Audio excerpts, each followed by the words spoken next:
Hello friend, this is Sundar Kumar. Welcome to my channel. Dear friends, आज हम लोग story of English के chapter 4 पर चलेंगे, मिडिल इंग्लिश। इससे पहले हम लोग 3 चैप्टर स्टोरी ऑफ इंग्लिश का पढ़ चुके हैं। पहला चैप्टर था हाउ इंग्लिश बिगिन, दूसरा चैप्टर था इंग्लिश डाउन द एजेज, और तीसरा चैप्टर हम लोग कल समाप्त किए थे ओल्ड इंग्लिश। ओल्ड इंग्लिश बहुत अच्छे ढंग से समाप्त किए थे। वो क्लास जो नहीं देखें देख लीजिएगा। अगर आप इंग्लिश लिटरेचर से हैं, अगर क्लास नहीं देखेंगे और ये सभी चीज़ आपको नहीं आती होगी बेसिक चीज़, तो आप ना तो अच्छे इंग्लिश के स्टूडेंट बन सकते हैं, ना ही टीचर बन सकते हैं। इसलिए आपको सभी क्लास देखना बहुत ज़रूरी है। और आज जो हम चर्चा करनी है मिडिल इंग्लिश, आज हम लोग मिडिल इंग्लिश को ऑपरेशन करेंगे और मिडिल इंग्लिश को अच्छे ढंग से समझने की कोशिश करेंगे। तो चलिए शुरू करते हैं। तो डियर फ्रेंड्स, मिडिल इंग्लिश का जो कुछ पहलू हैं, कुछ मेन पॉइंट हैं, उनको याद रखना जरूरी है। आप लोग पहले ही जानते हैं, मैं पहले ही बता चुका हूँ, the end of old English period 1066। आप जानते हैं ओल्ड इंग्लिश पीरियड का अंत कब हो गया था? 1066 ईस्वी में इसका अंत हो गया था। एडी लगा सकते हैं यहाँ। 1066 ईस्वी में ओल्ड इंग्लिश अंत हो गया था। But for the reason of the state earlier, middle English period start from 1150 to 1500। देखिए, जब ओल्ड इंग्लिश 1066 में जब एंड हो गया था, तो उसके बाद ही ओल्ड इंग्लिश शुरू, मिडिल इंग्लिश शुरू होनी चाहिए। जब ओल्ड इंग्लिश 10,066 में आपको क्या हो गया था? बंद हो गया था। इसकी शुरुआत कब होना चाहिए मिडिल इंग्लिश को? 1067 से या 1066 से होना चाहिए। लेकिन आप गौर करेंगे 1066 के बाद मिडिल इंग्लिश शुरू हुआ है 1150। इसका एक कारण था स्टेट अर्लियर, यानी इंग्लैंड में, यानी इंग्लिश के जो साम्राज्य था वो पहले ही समाप्त हो गया था।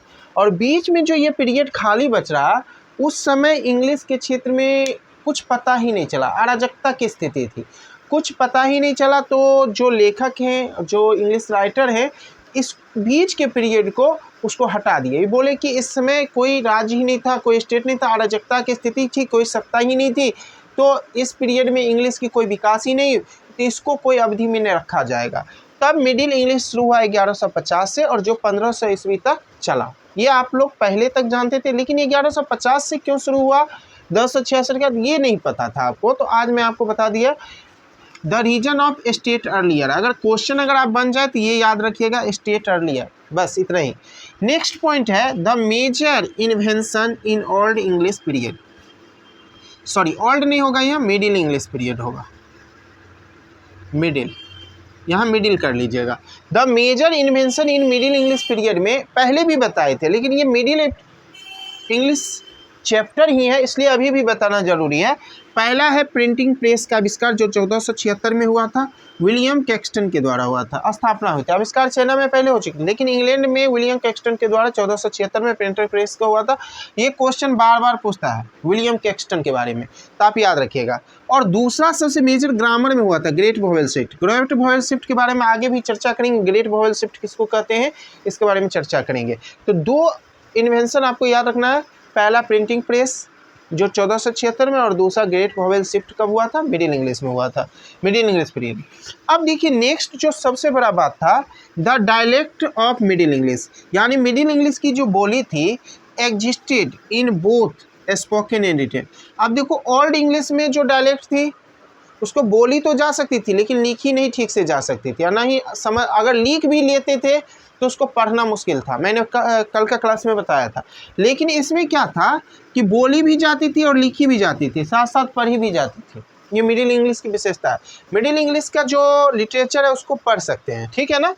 अब देखिए, एक और फैक्ट बताते हैं। मिडिल इंग्लिश में आपके 5 डायलेक्ट्स हैं, जबकि ओल्ड इंग्लिश में 4 ही डायलेक्ट्स थे। और वो 5 कौन है, याद रखिएगा? Northern, southern, east Midland, West Midland और कैंटिस। कैंटिस देखिए ओल्ड में था और यहाँ भी है। और इसका एक फैक्ट है, क्या तथ्य है वो समझिए। ओल्ड इंग्लिश में जो डायलेक्ट्स नॉर्थम्ब्रियन था, वही मिडिल इंग्लिश में नॉर्थर्न हो गया।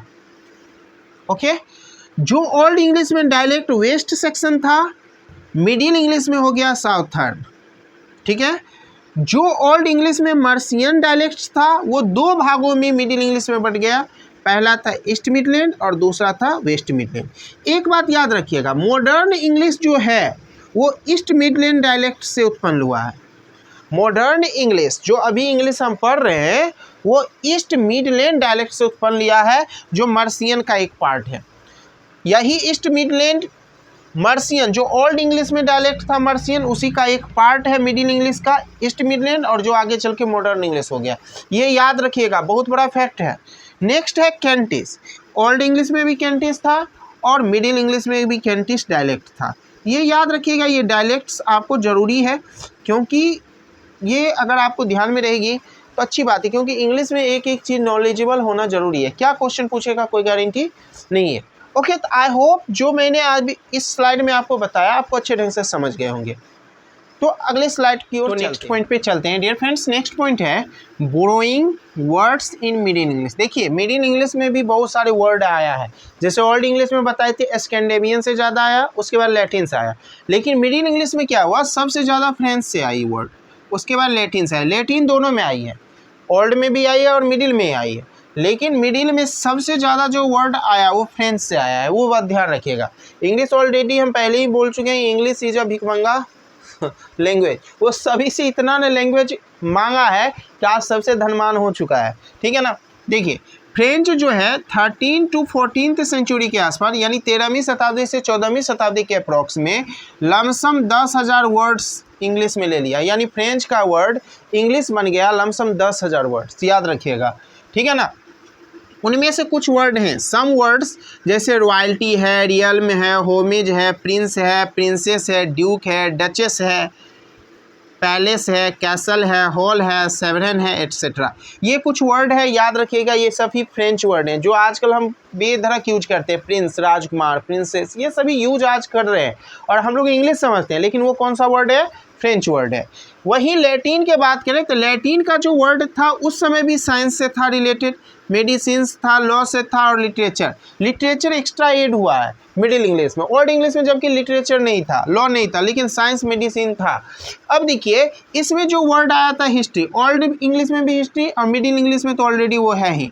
Index, intellect, legal, magnify, picture, genius, summary, substitute, temperature, magnify और प्राइवेट, ये सभी जो वर्ड है वो लैटिन वर्ड है, ठीक है ना। समरी जो आप लोग लिखते हैं ना बुक में, समरी भी इंग्लिश वर्ड नहीं है, वो लैटिन वर्ड है। ये सभी वर्ड जो बताए हैं आप लोग प्लीज़ इसको 4 बार 5 बार पढ़ लीजिएगा, जिससे आपको पता चले ये सब इंपॉर्टेंट वर्ड है। एग्जाम में पूछ सकता है कि समरी कहाँ से आया, तो आप बोल सकते हो लैटिन से आया, तो आपको याद रखना जरूरी है, ठीक है ना। तो मिडिल इंग्लिश, अब नेक्स्ट जो पॉइंट है वो काफ़ी महत्वपूर्ण है, मिडिल इंग्लिश ग्रामर के बारे में हम लोग चर्चा करेंगे।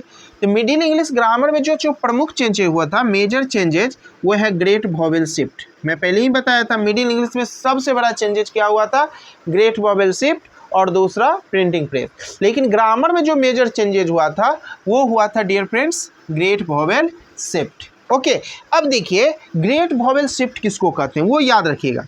Long vowel of middle English, यानी मिडिल इंग्लिश का जो लंबा वॉवेल था, लॉन्ग वॉवेल था, is known as the great vowel shift. यानी मिडिल इंग्लिश के जो लॉन्ग वॉवेल होते थे उसी को ग्रेट वॉवेल शिफ्ट कहते हैं, जबकि मॉडर्न में ये सब हट गया है। ग्रेट वॉवेल से लॉन्ग वॉवेल मिडिल इंग्लिश वाले हट चुके हैं, इसलिए अभी ये great vowel shift middle English modern में नहीं है, बट उस समय मिडिल इंग्लिश के जो लॉन्ग वॉवेल थे वो सभी ग्रेट वॉवेल शिफ्ट कहलाते थे, ठीक है ना। ये ग्रामर में मेजर चेंजेज इतना ही हुआ था, ग्रेट वॉवेल शिफ्ट, इतना याद रखिएगा, काम चल जाएगा।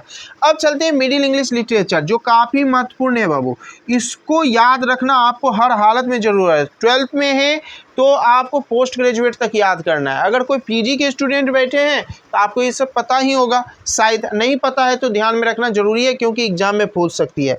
देखो मिडिल इंग्लिश में आपको 3 फेज में लिटरेचर थी। कितने फेज में थी? 3 फेज। फर्स्ट फेज का जो लिटरेचर था उसका टाइम पीरियड है 1150 से 1215।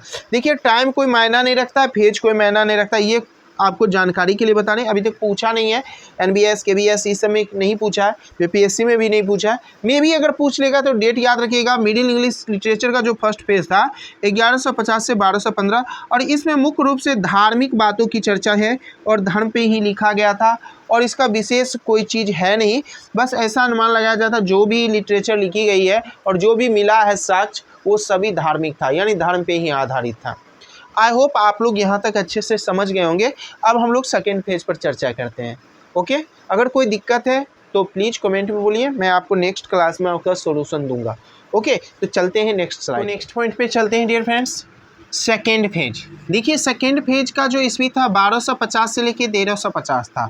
इसमें मुख्य रूप से जो वर्क्स लिखा गया वो रिलीजियस तो था ही, साथ ही सेकुलर वर्क्स यानी धर्मनिरपेक्षता पर भी चर्चा होना शुरू हो गई 1250 से 1350। लेकिन फर्स्ट फेज में सिर्फ धर्म पे चर्चा होती थी, लेकिन सेकेंड फेज में क्या हो गया, धर्मनिरपेक्ष यानी धर्म में संशोधन होना शुरू हो गया था।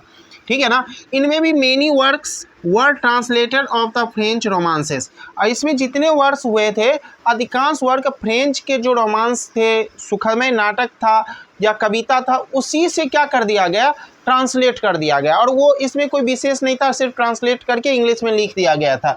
जिसमें कुछ महत्वपूर्ण वर्क हैं जो याद रखिएगा। पहला lay off Hurlock the dance, इसके राइटर के सही ढंग से पता नहीं है, ठीक है ना। तो ये lay off Hurlock the dance ये सेकेंड पेज का एक बहुत अच्छी पोएम है, याद रखिएगा, जो ट्रांसलेट किससे किया गया था, फ्रेंच से। नेक्स्ट है रोमांस किंग। रोमांस किंग जो वर्क्स है वो अलेक्जेंडर पोप के द्वारा लिखा गया था। और द रोमांट ऑफ द रोज, ये क्वेश्चन बार बार NBS KPS में पूछा है, इसने किसने लिखा है, द रोमांट ऑफ द रोज, तो ये लिखे हैं जॉफ्रे चौसर ने। याद रखिएगा, बहुत महत्वपूर्ण क्वेश्चन है आपके एग्जाम की दृष्टि से, 12th के लिए तो इंपॉर्टेंट है ही, BPSC हो, NBS हो, KBS हो, हर एक एग्जाम में ये क्वेश्चन पूछा गया है और पूछने वाला है, आगे भी चांस है।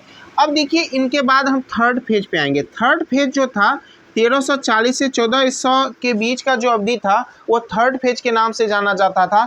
इनमें ज़्यादातर इंडिविजुअल राइटर ज़्यादा आए, यानी व्यक्तिगत राइटर आए थे। और इस एज को हम क्लासिकल मिडिल इंग्लिश एज भी कहते हैं लिटरेचर की दृष्टि से। क्लासिकल मिडिल इंग्लिश एज अगर पूछे तो आप बोलिएगा 1340 टू 1400। ओके, ये याद रखिएगा, ये थर्ड पेज में, ठीक है ना। थर्ड पेज में बस इतना ही याद रखना है। अब हम लोग कुछ मिडिल इंग्लिश के ऑथर के बारे में जानेंगे और उनके जो महत्वपूर्ण वर्क हैं जो बार बार परीक्षा में पूछा है, ऐसा इसमें कोई वर्क ना हो जो आपके एग्जाम में पूछा ना हो, इसलिए ये सभी याद रखना है। पहला जो सबसे फेमस, जब भी मिडिल इंग्लिश का बात होगा जॉफ्रे चौसर का नाम होगा, ठीक है। बिना जॉफ्रे चौसर का मिडिल इंग्लिश हो ही नहीं सकता है, ठीक है ना। मिडिल इंग्लिश में अगर कोई भी है तो एक जॉफ्रे चौसर है। जॉफ्रे चौसर का इंग्लिश पोएम का पिता भी, जनक भी कहा जाता है, ये भी याद रखिएगा। देखिए जो ये जाने जाते हैं the prologue the Canterbury Tales, यानी द कैंटरबरी टेल्स, यानी सेंटरबरी टेल्स भी बहुत पढ़ते हैं, तो ये जो लिखे हैं जॉफ्रे चौसर ने। जॉन गॉबर भी मिडिल इंग्लिश के महान राइटर थे। इनका जो बुक था मेडिटेंटिस है, वॉक्स क्लेमेंटिस है और कॉन्फेसियो एमेंटिस है। तो अगर ये टिस वाला जब ये आए समझ जाना जॉन गॉबर जी लिखे हैं। नेक्स्ट है विलियम लैंगलैंड, ये BPSC TRE 2 में इससे क्वेश्चन पूछा था। William Langland Piers the Ploughman, हु बहु क्वेश्चन BPSC TRE 3.0 में पूछा था। पायर्स द प्लोमेन किसने लिखा था, विलियम लैंगलैंड ने लिखा था। तो ये याद रखिएगा, ये क्वेश्चन बहुत सारे एग्जाम में पूछ चुका है, 12th में भी पूछ चुका है, तो 12th वाले स्टूडेंट एकदम याद रखिएगा। और ये भी क्वेश्चन बहुत एग्जाम में पूछा है। विक्लिफ बाइबल को क्या कहते थे, ट्रांसलेट करके लिखे थे, ठीक है ना। बाइबल लैटिन में शायद था, उसको हम लैटिन में ही था, उसको ट्रांसलेट करके इंग्लिश में लिखे थे विक्लिफ ने। अब देखिए कुछ अननोन राइटर हैं जो बार बार एग्जाम में पूछता है, मिडिल इंग्लिश के अननोन राइटर जिनका लेखक के बारे में पता नहीं चला है। उनमें एक है पियर्ड, बहुत अच्छी बुक है पियर्ड, ठीक है ना, बार बार एग्जाम में पूछा है। इसमें अननोन राइटर का ऑप्शन भी दिया रहता है, पियर्ड किसने लिखा है, तो अननोन राइटर, इनके कोई लेखक के बारे में अभी तक जानकारी नहीं है। नेक्स्ट है sir Gawain and the green knight, ठीक है ना। ये इनके बारे में थोड़ा सा है कि जॉफ्रे चौसर ने लिखी, लेकिन सही साक्ष्य न मिलने के कारण इनको भी अननोन राइटर की श्रेणी में रखा गया है। नेक्स्ट पॉइंट याद रखिएगा, ये काफ़ी महत्वपूर्ण नहीं है, सिर्फ एक इन्फॉर्मेटिव है कि Chaucer's works are the major source of information about middle English literature, grammar and pronunciation. देखिए चौसर के जितने वर्क हैं उसी से अंदाज़ा लगाया गया मिडिल इंग्लिश में लिटरेचर का क्या महत्व था, ग्रामर का क्या महत्व था और प्रोनाउंसिएशन का क्या महत्व था। तो चौसर मिडिल इंग्लिश के तो हीरो थे ही और अभी भी हीरो हैं, क्योंकि उन्हें ही इंग्लिश के पोएम का पिता भी माना जाता है। आधुनिक अंग्रेजी का पिता भी इन्हीं को माना जाता है। वैसे ओल्ड इंग्लिश का पिता वेदे को माना जाता है, लेकिन आधुनिकता शुरू किए थे जॉफ्रे चौसर ही ने, ठीक है ना। तो आई होप आप लोग को मिडिल इंग्लिश जो मैंने आज पढ़ाया आपको अच्छे ढंग से समझ में आ गया होगा। अगर समझ में आ गया तो एक बार कमेंट में लिखिए यस सर समझ में आ गया, ठीक है ना। आज हम ग्रामर का क्लास नहीं लेंगे, ठीक है ना। तो आप लोग का ये कैसा लगा वो बताना है कमेंट में। और अभी तक मेरे चैनल को सब्सक्राइब नहीं किए हैं तो लास्ट में यही कहेंगे मेरे चैनल को सब्सक्राइब कर लीजिए, क्योंकि इंग्लिश से रिलेटेड सभी चीज़ आपको मिलेगी। और सीटेट के स्टूडेंट के लिए भी एक नया इंग्लिश का बैच लेकर आ रहा हूँ बहुत जल्द, यानी दिसंबर में आपका एग्ज़ाम है, दिसंबर से पहले ही आप सीटेट का एक बैच लॉन्च कर देंगे यूट्यूब पर इंग्लिश लैंग्वेज पेपर का।